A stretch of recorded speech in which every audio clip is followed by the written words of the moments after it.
ببین داخلش نگاه کن. ضعیفه اصلا ببین یه آدم 18 ساله نه اونو کاری ندارم، من دارم رو خودت میافتی. تارا خانم جریمه شد، داره جریمهش رو انجام میده. باید ظرف بشوره. منم ظرفات چقدر زیاده خدایی. همه اینا رو بشوره؟ بله دیگه من اینجا قشنگ. فقط اینه؟ نه نمیدونم اون چیزی که تو ظرفشویی نمیذاره مامان. فقط این. اون چی اون بزرگه؟ اونم یه دست میکشیم. آره گردو و آجیل و اپل سایدر ببینید. واین به من ندیم سرکه عربی بدیم. نه همون دیگه. Oh no, mommy. There's another one. Yeah. That one's apple cider vinegar.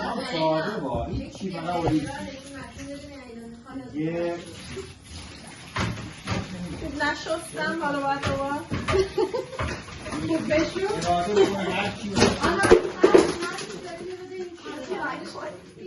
خرابکاری نکنید.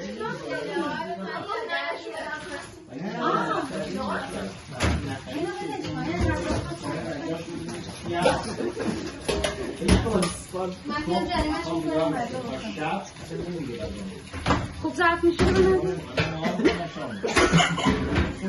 حالا من 5 سالگی ظرف میشستم. آخ ببینید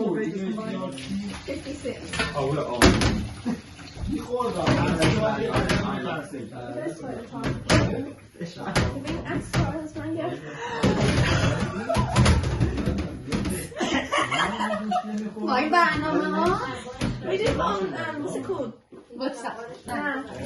نه نورمالی که نفتم.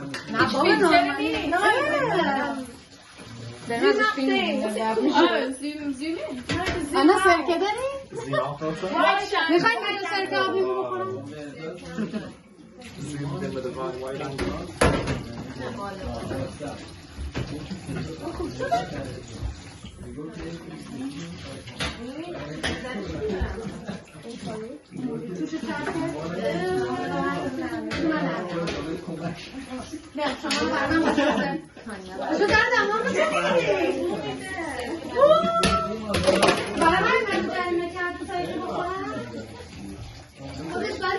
بچه ها دفعه دیگه تانیا رو جریمه میکنیم سرکه من نگفتم تارا کن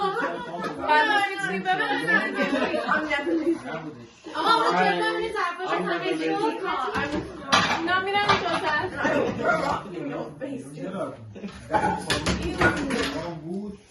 آخه اینا جریمه است اینا دادن به من. بیا کنارت جریمه خوبی بهت دادم ظرف میشوری. چرا دو تا باشه؟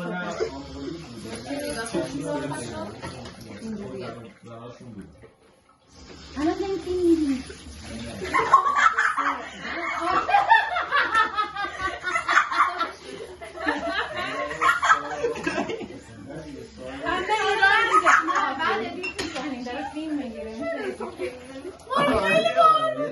ولی چقدر کوچیکه آنا بومیده؟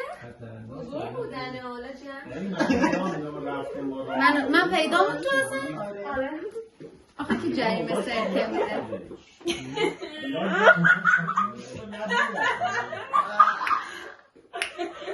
بچه ها میدونی یاده چی افتاده؟ من آدم سوخوری میدونی تو ایران اینا با چی میخورن؟ آنا چی بود؟ گرگرو؟ گرگرو یادته؟ آقا میرفتیم تو چی؟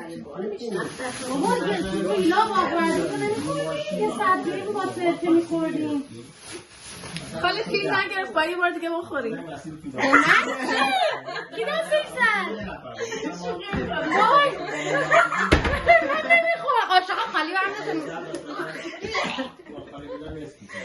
شما باید جاگیرش کنیم این که اینا بود چقدر سرکه برسی و بابا